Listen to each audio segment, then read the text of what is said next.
Fala galera, bom dia, boa tarde, boa noite, boa madrugada. Meu nome é Sidney Martins, sou professor de língua portuguesa aqui do LAC Concursos e é com extremo prazer que a gente vai trabalhar hoje a concordância verbal. E como eu já disse a vocês, aqui o camarada vai na ferida. O pior avaliador não é aquele que só trabalha com concurso público a vida inteira. É aquele que antes de trabalhar com concurso público foi professor de escolas fundamentais. É exatamente isso, ter o professor no ensino fundamental, porque ele vai diretamente na ferida. Pois a lacuna que você tem hoje, a deficiência que você tem hoje aos 30, aos 40 anos, você não adquiriu agora, você adquiriu quando era criança, quando era adolescente. Então o avaliador ele sabe, é por isso que ele brinca com essas frases grandes. Se você já fez um módulo de redação, você já deve ter escutado do teu professor para não produzir períodos longos nem inversões. Aí pensa comigo, vamos pensar. É errado produzir um período longo? Claro que não é. Quem já fez faculdade sabe que ao ler um autor que produz períodos longos, você reproduz períodos longos. Ao ler um autor que produz períodos curtos, você reproduz períodos curtos. Mas nós estamos falando, por exemplo, da redação do concurso público. E quando você produz períodos longos, você fica fadado a erros gramaticais. 2 no caso. O primeiro de concordância, porque o núcleo do teu sujeito pode ficar muito distante do teu verbo, e aí você pode cometer o erro de concordância. Segundo erro, erro de pontuação. O sujeito pode ficar muito grande, você pode sentir aquela falta, aquela necessidade de dar uma respirada, ó. Ufa! Aí tá com uma vírgula ali, e vai acabar separando, por exemplo, um sujeito do verbo, e vírgula é processo sintático, e não pausa de respiração. Inversão, tá errada a inversão? Não, não tá. Grandes escritores da nossa literatura produzem maravilhosos textos repletos de inversão. O nosso próprio hino nacional, ele é repleto de inversões, que em figuras de linguagem nós chamamos de hipérbatos. Agora, quando você produz um texto, se você produz invertido, você dificulta a compreensão de quem está lendo. É por isso que o teu professor de redação pede para você produzir períodos curtos e sempre na ordem direta. Por que período curto? Porque evita o erro de concordância e o erro de pontuação. Por que na ordem direta? Porque facilita a compreensão. O que é a ordem direta? É o sistema SVC, sujeito, verbo e complemento. Agora, facilita por quê? Porque, na verdade, nós, falantes comuns da língua portuguesa, é que inventamos essa estrutura. Não foi o Bechara, nem o Celso Cunha, nem o Rocha Lima. Por exemplo, qualquer falante de língua portuguesa, seja aqui no Brasil, em Portugal, na Guiné-Bissau, em Moçambique, em Arco Verde, o cara, quando começa a balbuciar, ele não sabe nem flexionar o verbo direito ainda, e ele produz na ordem direta, dizendo assim, ó, eu sabo isso. É assim que a criança faz. Agora, quando começa a aprender um pouco mais da nossa amada Flor do Lácio, a nossa língua portuguesa, o que qualquer pessoa começa a fazer? Começa a se aventurar. Ah, agora eu começo a fazer inversões. E é daí que o professor de redação tira esses conselhos, mas pega agora para a prova objetiva. O que o professor de redação pede para você não fazer? Períodos longos. Aí o que o avaliador faz? Períodos longos, porque ali haverá erros de pontuação, erros de concordância, e se o aluno não estiver ligado, ele não vai pegar. O que ele pede, o professor de redação, para você não fazer? Inversões, porque dificulta a compreensão de quem está lendo. E na hora da redação, você não quer dificultar a compreensão, você quer que o cara entenda o teu texto. Mas na hora da prova objetiva, o avaliador quer dificultar a tua compreensão. É por isso que nas questões de concordância verbal, principalmente, nós temos períodos muito longos e invertidos. Qual é a dica? Qual é o bizu? Sempre procurar o verbo, achar o sujeito e ficar ligado em quem de verdade é o núcleo do sujeito. Então acompanha aqui comigo, já uma pegadinha que poderia cair na tua prova. Eu coloco assim, ó, o uso de drogas e bebidas nos cursos atrapalham os alunos. Ó, não tô fungando porque eu uso droga não, tá? É porque eu tô resfriado, tá? Agora, se liga aqui. Quando você olha para uma frase assim, num primeiro momento, você acha até que ela está correta, porque você entende a ideia transmitida e tudo escrito corretamente, então parece que está tudo muito ok. Mas para descobrir se a frase está certa ou errada de acordo com a concordância verbal, o bizu é logo achar quem? O verbo. E por quê? porque é o verbo que vai me dizer quem é o sujeito. Não dá para olhar para os substantivos e achar que ali eu vou encontrar o sujeito. Não, eu tenho que primeiro achar o verbo e perguntar a ele quem é o sujeito. Sempre perguntando quem ou o que. Então, neste momento, você vai ver que o verbo se apresenta no plural. Mas, como eu já disse a vocês, a minha pergunta nunca pode ser de cara no plural. Ela tem que ser no singular, porque pode ser uma pegadinha. Eu ainda não fiz a pergunta, por exemplo, não sei quem é um referente. Então, quem ou o que atrapalha os alunos? O uso de drogas e bebidas. Isso tudo aqui é o meu sujeito. Agora, eu te pergunto, já que você viu a aula de tipos de sujeito, aquele sujeito ali é simples ou composto? Se você respondeu composto, você deu mole. Aqui é um sujeito simples. O núcleo é a palavra uso e não drogas e bebidas. Ué, mas por que não drogas e bebidas, Sidney? Porque está preposicionado. E eu já te mostrei que o núcleo do sujeito jamais pode ser preposicionado. É óbvio que semanticamente a palavra drogas e bebidas acabaram chamando mais a tua atenção. Mas tudo que é escrito não é escrito à toa. Sempre existe uma intencionalidade discursiva. Então, por exemplo, se a minha intenção como autor do texto fosse dizer que as drogas e as bebidas atrapalham sempre os alunos em qualquer tipo de situação nos cursos, a frase seria: drogas e bebidas nos cursos atrapalham os alunos. Eu teria um sujeito composto, o verbo ficaria de fato no plural. Para concordar com os dois núcleos, eu estaria exatamente dizendo isso, que as drogas e as bebidas nos cursos atrapalham qualquer tipo de aluno. Agora, a minha intenção não foi esta. A minha intenção foi dizer que apenas o uso atrapalha. Então aqui pode ter um monte de droga, maconha, loló, cocaína, zirê, MD, êxtase, tudo. Aí tu vai falar assim: caraca, você entende de droga, eu sou do Rio de Janeiro, irmão. Vamos lá, tô brincando, ó. Vem aqui comigo. Nesse momento, se eu usar a droga, vai me atrapalhar, obviamente. Porque o uso atrapalha. Mas e se eu não usar? Aí não vai me atrapalhar. Não vai fazer nenhuma diferença na minha vida. Então aqui quem de fato concorda com o verbo é o núcleo do sujeito. Como o núcleo se encontra no singular, o verbo vai ficar no singular. Então a frase correta: o uso de drogas e bebidas nos cursos atrapalha os alunos. Pois o que de fato atrapalha é o uso. Até aí, tudo bem? Então, aqui a gente já começou a perceber como é que funciona o processo. Vamos continuar com as outras frases.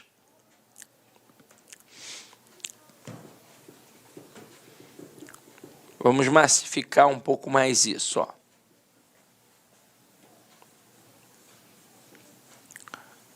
Olha só essa daqui. O som agradável dos cantos dos pássaros acalmam nossas almas intranquilas. No primeiro momento, obviamente que parece certo. Mas vamos lá, vamos descobrir. Eu vou achar o verbo e vou perguntar a ele quem é o sujeito. Quem ou o que acalma nossas almas intranquilas? A resposta: o som agradável dos cantos dos pássaros. Tudo isso é o meu sujeito. Agora, quem é o núcleo do sujeito? Sempre o substantivo, sem preposição. Então, aqui no caso, ó, a palavra som. Então, como o núcleo do sujeito está no singular, como é que tem que ficar o verbo? No singular. Pois o que de fato aqui acalma nossas almas intranquilas não é o canto, não é o pássaro, e sim o som dos cantos dos pássaros. Então, por isso o verbo fica no singular. Agora, olha essa segunda aqui. O choro das crianças das comunidades carentes nos comovem. Quem ou o que nos comove? Vamos, achei o verbo, vou perguntar a ele quem é o sujeito. A resposta: o choro das crianças das comunidades carentes. Tudo isso é o meu sujeito. Agora, quem é o núcleo do sujeito? É a palavra choro. Ah, não poderia ser crianças? Não, não, porque está preposicionado. E aqui, ó, galera, não é a criança que me comove, e sim o choro das crianças das comunidades carentes. Então, neste momento, como o núcleo se encontra no singular, o verbo também vai ficar no singular. Então, a frase correta: o choro das crianças das comunidades carentes nos comove, pois o que de fato comove é o choro. Agora, olha essa 3. Essa 3 aqui, ela é muito simples, mas ela é uma pegadinha pesada na prova, porque o cara começa com verbo. E aí, qualquer falante comum da língua portuguesa, ao começar uma frase com verbo, a tendência que ele deixa ali é uma tendência de colocar o verbo no singular. E por um motivo muito simples, ainda não apareceu o referente. Então ele tende a colocar o verbo no singular por não ter aparecido o referente. E se a frase ainda for grande e pior, for uma frase que dá para entender, aí ele não vai ver erro nenhum. E olha só o que acontece aqui. Vinha de algum lugar indefinido aqueles viajantes. Dá ou não dá para entender a ideia transmitida? Dá. Mas vamos lá, a questão de concordância, você não pode dar mole. Qual é a primeira coisa que você vai fazer? Vai achar o verbo e vai perguntar ao verbo quem é o sujeito. Quem vinha? Aqueles viajantes. Agora que eu achei o sujeito, eu quero saber quem é o núcleo. Quem é o núcleo? Viajante. Núcleo no plural, o verbo tem que ficar como? No plural. Então o certo aqui seria: vinham de algum lugar indefinido aqueles viajantes. É claro que se essa frase estivesse no processo de ordem direta, ninguém erraria. Será que alguém colocaria aqueles viajantes vinham? Não, todo mundo colocaria aqueles viajantes vinham. Mas quando inverte, já dificulta. Então, gente, o bizu sempre, numa questão de concordância verbal, é achar o verbo, olhar o sujeito e buscar o núcleo do sujeito. E aí sim, se o núcleo estiver no singular, o verbo fica no singular. Se o núcleo estiver no plural, aí o verbo fica no plural. Agora, continuando para a gente massificar, ó. Deixa eu apagar aqui para não ficar poluído visualmente. Aproveito e bebo uma aguinha.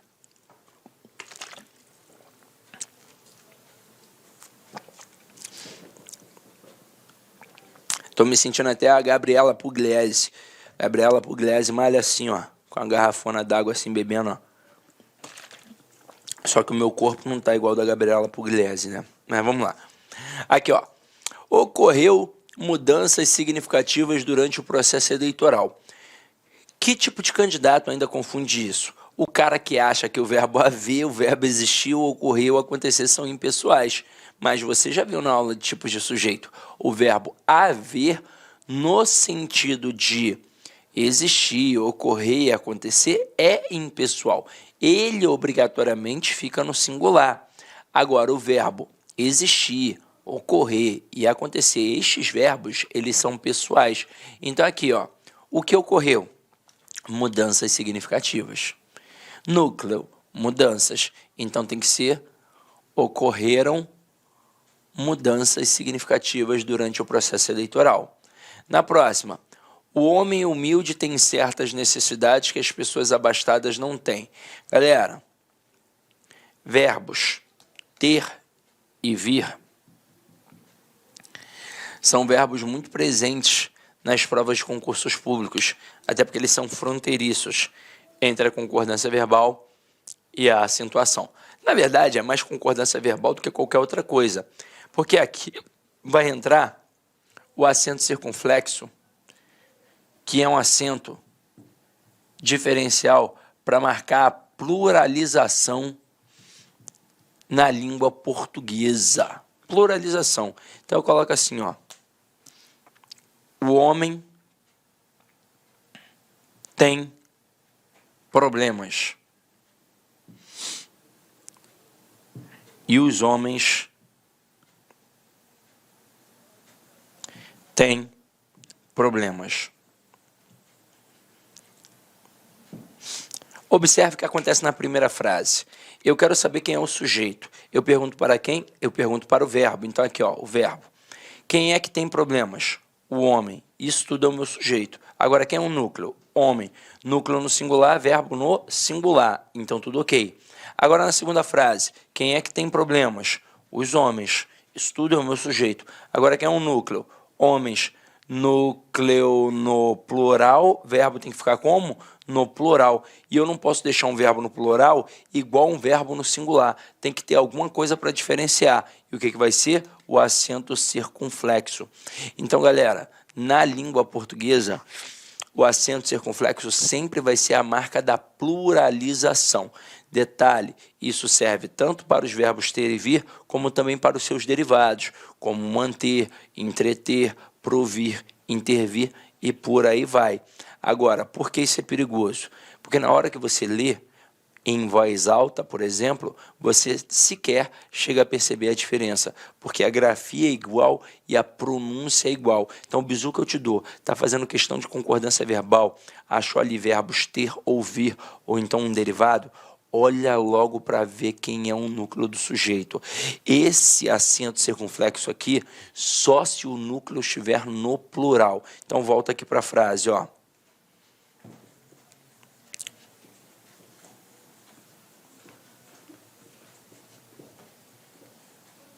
Olha aqui, ó. O homem humilde tem. Quem é que tem? O homem humilde. Quem é o núcleo? Homem. Então, homem no singular, verbo no singular. Tranquilo. Tem certas necessidades que as pessoas abastadas não têm. Quem aqui agora não tem? As pessoas abastadas. Quem é o núcleo? Pessoas. No plural. Como é que tem que ficar o verbo? No plural. Então, coloco o acento circunflexo. Então, esse era o erro. Questão 6. As crianças da cidade se mantêm alheias a tudo. Quem é que se mantém alheias a tudo? As crianças da cidade grande. Eu não acho que não tinha falado o grande. Neste momento, quem é o núcleo do sujeito? Crianças. O núcleo está no plural, o verbo tem que ficar como? No plural. Ah, Sidney, mas o mantém aqui já tem um acento. Mas tem um acento agudo. Se aqui fosse criança, aí sim eu diria a criança da cidade grande se mantém ali a tudo. Neste momento, o verbo estaria no singular. Mas por que tem aquele acento? Ora, porque é uma regra básica de acentuação. Oxítona terminada em "em", assim como tem a palavra também. Então, tem um acento. E acento agudo é só um pauzinho, então não tem como você confundir. Só um pauzinho é singular. Acento circunflexo, ó, são 2 pauzinhos, então por isso plural. Então, ali ficou faltando acento circunflexo para concordar com o termo crianças. E com isso, a gente fecha a primeira pegadinha da tua prova. Agora a gente vai começar a falar de outras pegadinhas possíveis. Então vamos lá. Próxima pegadinha aqui, ó, é em relação ao sujeito composto. Existe a possibilidade de nós termos aqui 2 tipos de concordância. E vamos trabalhar isso agora com calma, ó. Presta atenção no que eu vou te falar. Olha essa primeira frase. O gato e a gata miaram. Isso aqui está na ordem direta, em que eu coloquei primeiro o sujeito composto e depois o verbo. Quando isso acontecer, eu vou ter aquilo que eu chamo apenas de concordância gramatical. E o que é a concordância gramatical? Uma concordância baseada na soma. É a concordância natural de qualquer falante comum da língua portuguesa. Então, se é baseada na soma, o verbo obrigatoriamente vai concordar com os 2 núcleos do sujeito. Por isso, o gato e a gata miaram. Não existe outra possibilidade. Agora, quando eu coloco na ordem invertida, quando eu começo primeiro com um verbo e depois eu coloco o sujeito composto, aí eu tenho 2 tipos de concordância, tanto a atrativa quanto a gramatical. Então aqui quando eu digo miaram o gato e a gata, eu tenho a concordância gramatical, em que o verbo vai concordar com os 2 núcleos, por isso miaram o gato e a gata. Agora, eu também posso ter a concordância atrativa, e aí vai dar a expressão miou o gato e a gata, em que o verbo agora concorda apenas com o núcleo mais próximo. E aí se liga só na parada que eu vou te falar. Por que é importante saber isso? Porque às vezes o avaliador é extremamente traiçoeiro. Então, numa questão objetiva, por exemplo, ele pode colocar assim, ó, dentre as opções abaixo, qual é aquela que está em desacordo com o padrão culto da língua? Aí ele coloca a letra A, o gato e a gata miaram. Letra B, miaram o gato e a gata. Letra C, miou o gato e a gata. E na letra D e na letra E, vai falar outras coisas completamente diferentes do papagaio, do periquito e por aí vai. Aí o candidato desavisado vai pensar, é uma dessas 3, pô, elas são muito parecidas. Só que na verdade as 3 estão corretas. Agora você, quando produz o texto, o que a gente faz? A gente coloca sempre na ordem direta, mas é importante saber que na hora dessa inversão aqui, eu posso ter a concordância gramatical e também a concordância atrativa. Por isso que eu posso dizer, chegaram o professor e o seu aluno, ou então chegou o professor e seu aluno. Agora, se eu tivesse colocado o verbo na ordem direta, se eu tivesse colocado o sujeito composto antes e depois o verbo, aí eu só poderia ter a concordância gramatical. Eu só poderia ter o professor e seu aluno chegaram. Entenderam a pegada? Essa não é muito difícil, não. Agora, continuando aqui, ó. Quando eu tenho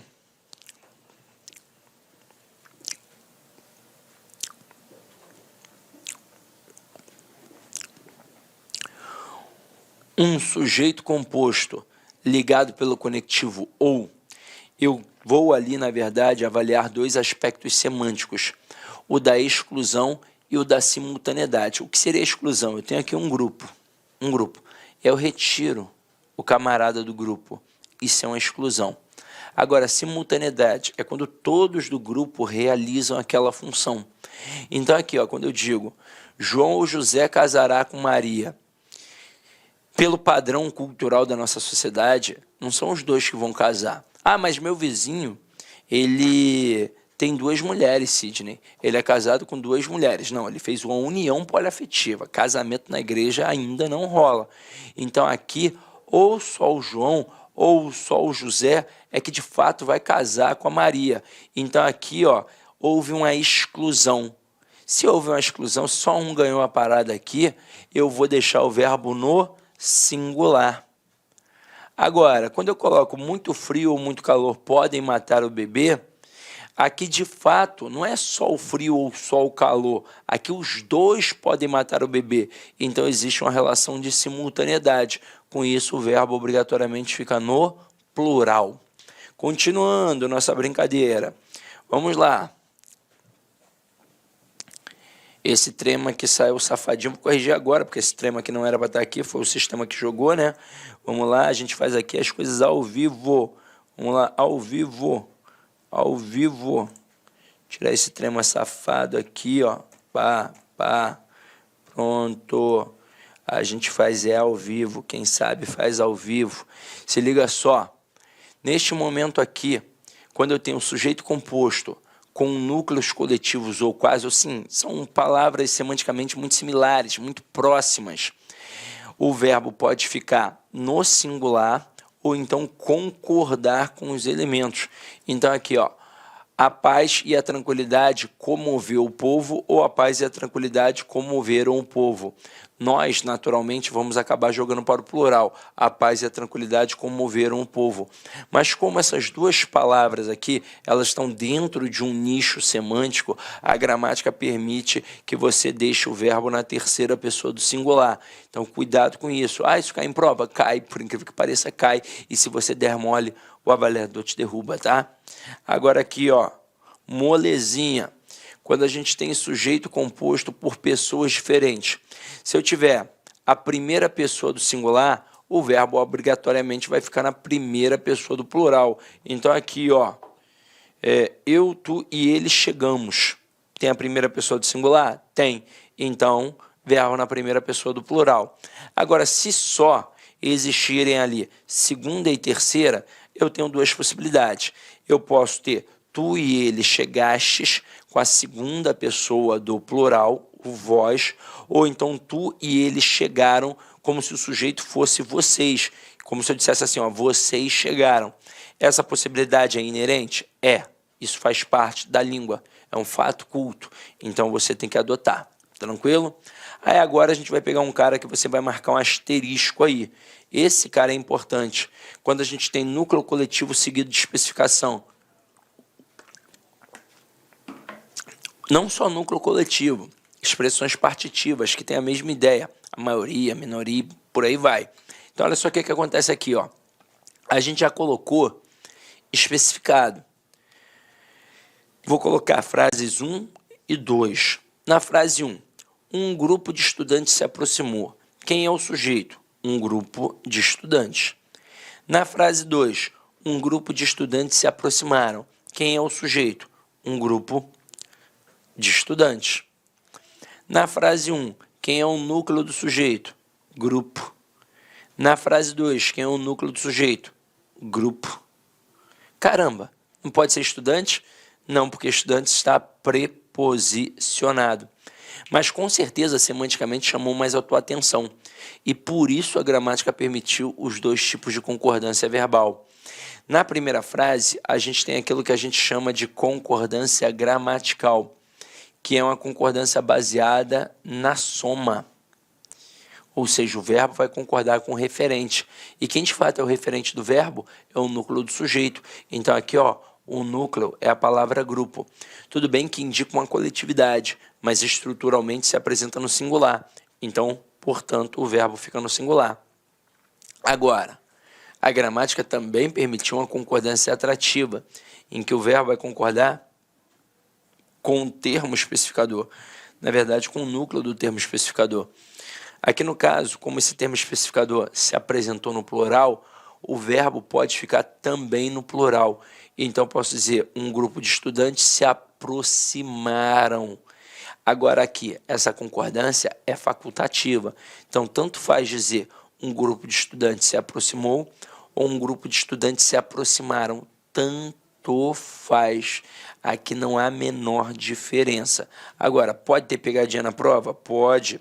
Se o cara colocar assim, ó.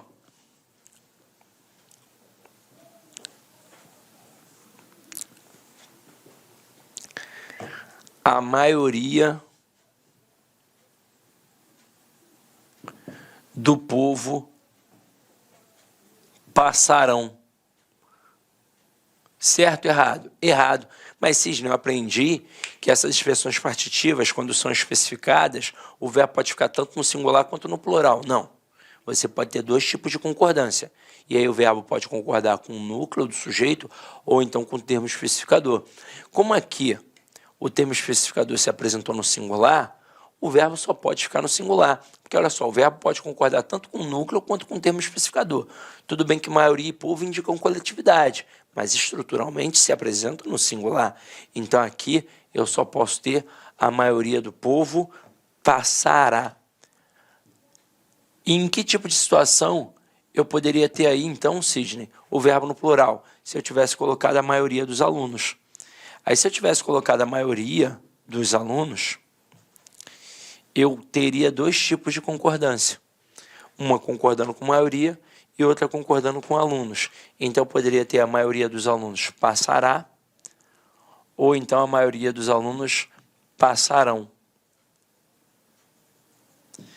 Agora, e se o avaliador estender a questão e perguntar a função sintática desses especificadores? Sempre, eu disse sempre, vai ser adjunto adnominal. Sempre, sempre, sempre, sempre, sempre, tá?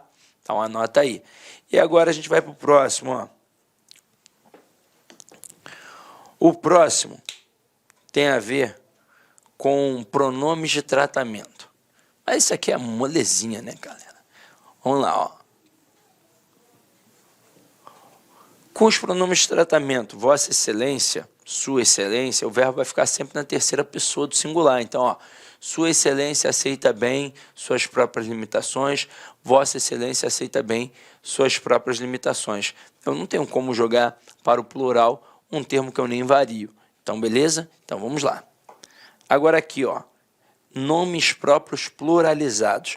Isso cai, por incrível que pareça, bastante em prova. E para a nossa sorte, sempre com o nome Estados Unidos, o que é um facilitador. Mas poderia ser Emirados Árabes e por aí vai. Agora, gente, pelo amor de Deus, não confunde não. É um nome próprio pluralizado. Estados Unidos é um nome próprio pluralizado. Não é qualquer substantivo no plural. Ah, abacate. Não, não é assim. Então, aqui nesse momento, o que vai acontecer? Se o nome próprio pluralizado não possui um determinante, não tiver ali um artigozinho, um pronome, aí o verbo vai ficar no singular. Então, eu digo, Estados Unidos enfrenta uma crise avassaladora. Agora, se o nome próprio pluralizado estiver com um determinante, no caso aqui com um artigozinho, aí o verbo vai variar. Então, ó, Estados Unidos enfrenta e os Estados Unidos enfrentam. Na prova, obviamente, o que ele vai tentar fazer contigo? Ele vai tentar fazer assim, ó. Estados Unidos enfrentam uma crise avassaladora. Pô, ele não vai colocar os Estados Unidos enfrenta. Qualquer pessoa vai estranhar, até porque a tendência é pegar um termo no plural e jogar o verbo no plural. Aqui ele está pegando um termo no plural e jogando um verbo no plural, só que não teve o artigozinho, não teve o determinante. Então o verbo só pode ficar no singular. Continuando nossa pegada. Um carinha que a gente estudou lá no tipos de sujeito, o pronome apassivador. Quando tiver um pronome apassivador, o que você vai fazer, irmão? você vai fazer Olá, meus ali. amigos, inicialmente eu peço licença a vocês, pois interrompi os seus estudos, mas esse vídeo é um vídeo promocional da Lá Concurso, é um vídeo para você se deparar aqui com o nosso site. Se você quiser assistir o final desse vídeo, se você quiser assistir o PDF, quer fazer o curso completo, ponto a ponto do edital, super atualizado, enxuto, eu convido você a se matricular no nosso curso, tem um link aqui embaixo, o investimento apenas R$ 119,90. Para de reclamar aí que eu cortei o vídeo, cara, vai lá, tira o escorpião do bolso. Ah, não tenho, mentira, não acredito nisso, R$ 119,90, esse curso fabuloso aqui da Lá Concursos, o melhor custo-benefício do mercado, ali você vai encontrar, tá certo? Todo o conhecimento necessário e suficiente para você ser aprovado no concurso da Guarda Civil. Só depende de você. E ainda, você tem ainda a nossa metodologia do Personal Coach, que é o estudo e regime de metas. Bacana? Vamos lá, vem estudar com a gente aqui na Lá Concurso. Forte abraço, fique com Deus. Tchau, tchau.